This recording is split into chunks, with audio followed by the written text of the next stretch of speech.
As duas, tanto a violência física quanto a psicológica, deixam sequelas gravíssimas na pessoa e difícil de você acompanhar, de você curar, de você tratar.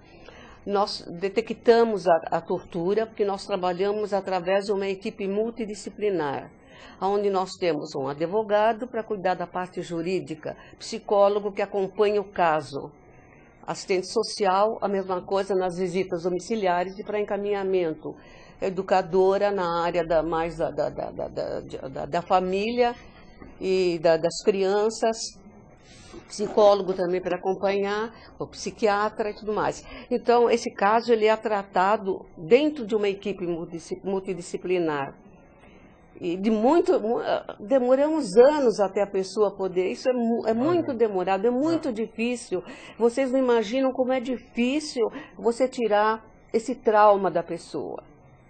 E isso daí abaixa a autoestima, a pessoa perde a vontade de viver, a pessoa, ela parte para caminhos assim, também obscuros.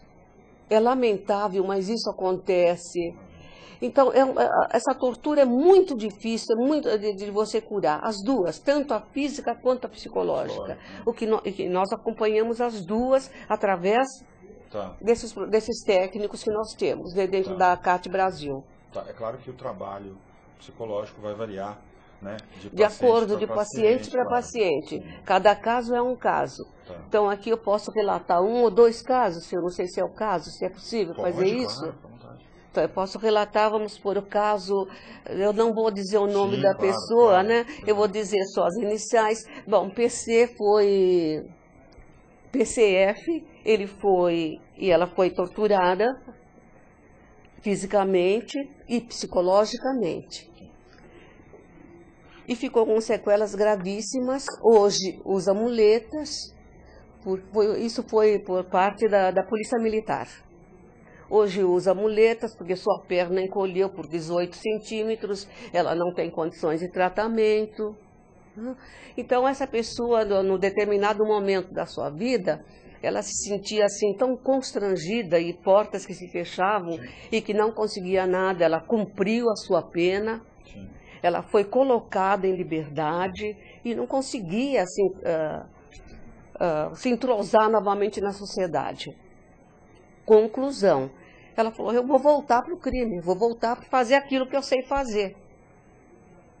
Então foi um trabalho muito grande da CAT para poder reabilitar essa pessoa, para poder contornar essa situação, esse desgaste que ela vinha sentindo aqui na sociedade, né? Hoje conseguimos isso, é uma vitória para nós. Mesmo entre 10 casos que nós mandamos por ano para a ONU, se nós conseguimos reabilitar uma pessoa, nós nos consideramos felizes. E essa pessoa hoje tem uma oficina de computação, de computadores. Nós encaminhamos para fazer uns cursos, fez os cursos, hoje faz uma faculdade. Então, isso nós conseguimos, mas agora, na maioria dos casos, é muito difícil, não quase de se conseguir. Eu imagino. Eu tenho o Neto Palma que mandou um comentário para nós, dados inclusive, ele manda aqui para a gente, mas eu queria só fazer um adendo que eu até me desculpe, eu acabei esquecendo. Hoje vocês perceberam, o Dr. Paulo Cremonese não está conosco, em virtude de um problema de saúde que ele teve. Está tudo bem com o Dr. Paulo, semana que vem ele vai estar de novo, vai estar de volta aqui no nosso programa, mas hoje infelizmente ele não pode estar conosco. Aliás, já vai o nosso abraço e o nossos votos de um pronto restabelecimento ao Dr. Paulo Cremonese. Mas você pode mandar aí a sua opinião, aqui você sabe, sempre a opinião é livre. Você pode mandar a sua opinião, como fez aqui o Neto Palma, que diz assim: segundo estimativas da Organização Mundial da Saúde, metade das gestações é indesejada e uma em cada 9 mulheres recorre ao aborto. No Brasil, os cálculos mostram que o índice de aborto é de 31%, ou seja, ocorre aproximadamente 1,44 milhões de abortos espontâneos e inseguros, com a taxa de 3,7 para cada 100 mulheres. A gravidade da situação do aborto também se reflete no SUS. Só em 2004, 243.988 mulheres foram internadas para fazer a curetagem pós-aborto. Provocado. Quanto mais baixo, mais um comentário dele aqui, quanto mais baixo o nível de cultura das famílias, mais a violência contra a mulher é constatada. É a falta da informação. Exatamente, e é um fato. O que ele coloca, Neto, né? Sim. O que o Neto coloca é um fato, realmente é um fato. Inclusive agora o aborto, a gente vê ele se expandir assim terrivelmente com as adolescentes. Tem clínicas que fazem clandestinas, isso por R$1.000. Sim. Né? Por R$1.000, R$1.500 você faz um aborto. Ali a coisa não é bem feita, você tem que parar no hospital para poder fazer uma corretagem. Em muitos casos, quando a gestante chega, porque pode ser que ela não chegue. Muitas morrem nisso, muitas provocam. A gente conhece casos de adolescentes mesmo que provocaram o aborto com agulha de tricô. Bom, existe perfurando. Que se vende em farmácia que se abortiva. Abortiva. Mas agora você imagina uma adolescente ela provocando um aborto com agulha de tricô.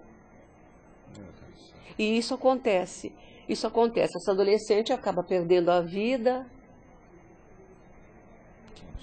porque ela não chega ao fim, porque é um risco muito grande, a infecção e tudo mais, né? As consequências, não sou médica, mas qualquer um sabe das consequências disso, né? Mesmo que não haja, mesmo que ela não perca a vida, mas ela provoca ferimentos internos que são de natureza gravíssima, né? Gravíssimo, considerado gravíssimo. Gravíssimo. Não são todas que sobrevivem, é uma minoria quando praticam esse tipo de prática, quando fazem esse tipo de prática. Tá. Isso acontece muito nas periferias, dentro das favelas, que a gente acompanha famílias, né? Como o nosso trabalho é muito ligado a questão prisional, aos presos, às presas, então nós acompanhamos a família. Então a gente se depara com esses casos, né? Dentro da própria família. Aí tentamos encaminhar, muitas vezes conseguimos, outras vezes já não dá mais tempo, já está com uma infecção generalizada grande, e não tem mais condições, né? Isso nós deparamos constantemente com casos, com esse tipo de caso. Essas meninas são muito grandes, né? Eu não tenho esses índices, mas eu acredito que sim. A gente, pelo número de pessoas que a gente acompanha, é impossível saber um número exato, né? Tá. Mas eu acredito que deve ser grande, sim. Grande, né? Infelizmente, deve ser grande. Pois é. Nós vamos para um intervalo comercial, agora 22 horas mais 30 minutos. Daqui a pouco nós voltamos com mais opinião livre para você, hoje recebendo a educadora Isabel Pérez, falando um pouco sobre direitos humanos. E daqui a pouco, assim que nós voltarmos, nós vamos começar a falar sobre um assunto muito delicado, que é a tortura. Conosco aqui Lilian, também o Neto Palma, PSTU, o Canavarro, o Diego, o André também está com a gente. Você fica ligado, depois do intervalo, mais opinião livre para você. Não sai daí.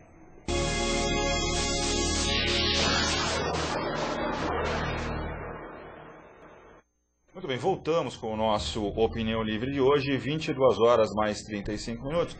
E na hora do intervalo nós estávamos fazendo alguns comentários aqui que nós estávamos falando justamente sobre essa questão dessa fiscalização desse dinheiro público.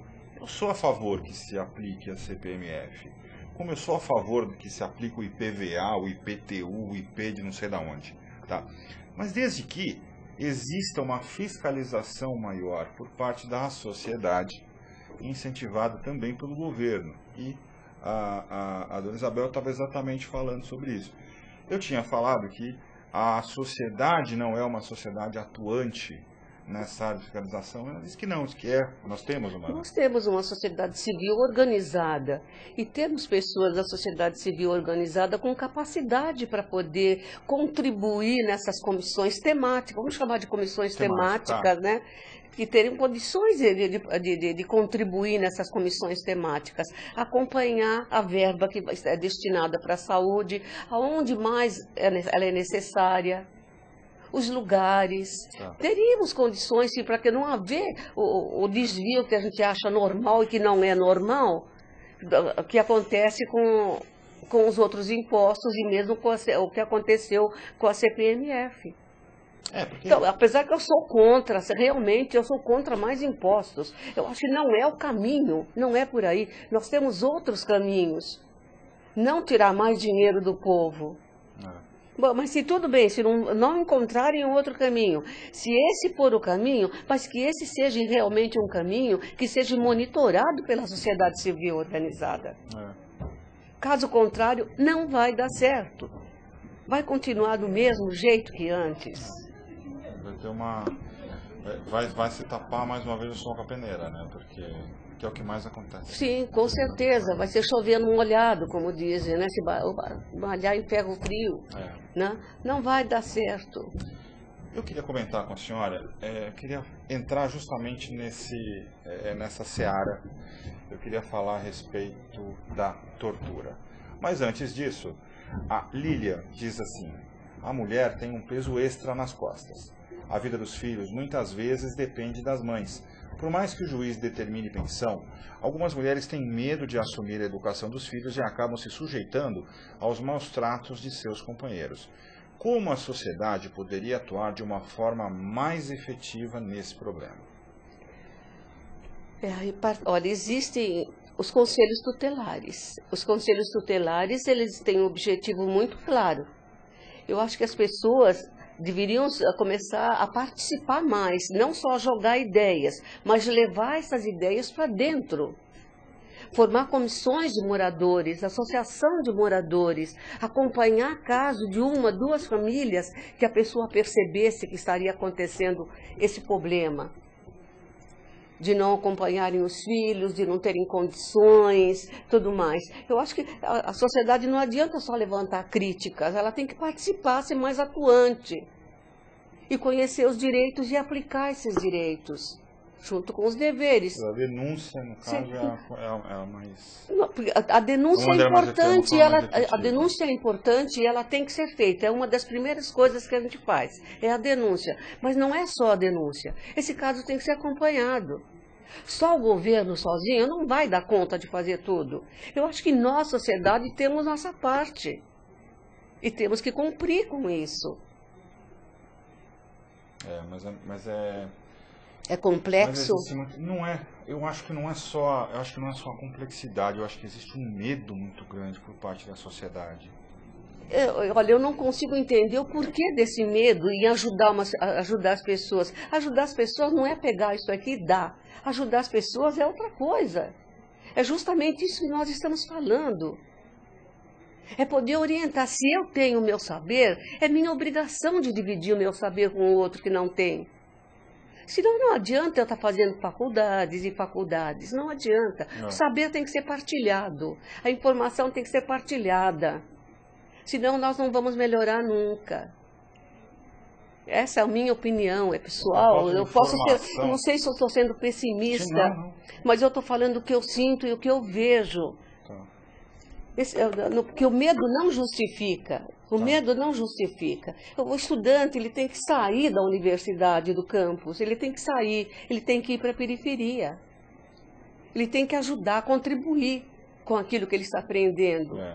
No entanto, a gente não... No entanto, eu não vejo. Eu vejo um mínimo fazer isso. Um mínimo dos mínimos.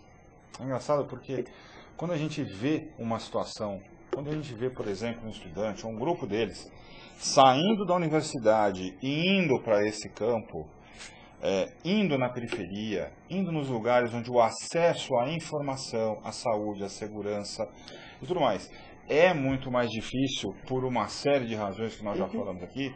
Isso é tratado como uma situação de... olha... Da mídia, a primeira página do jornal.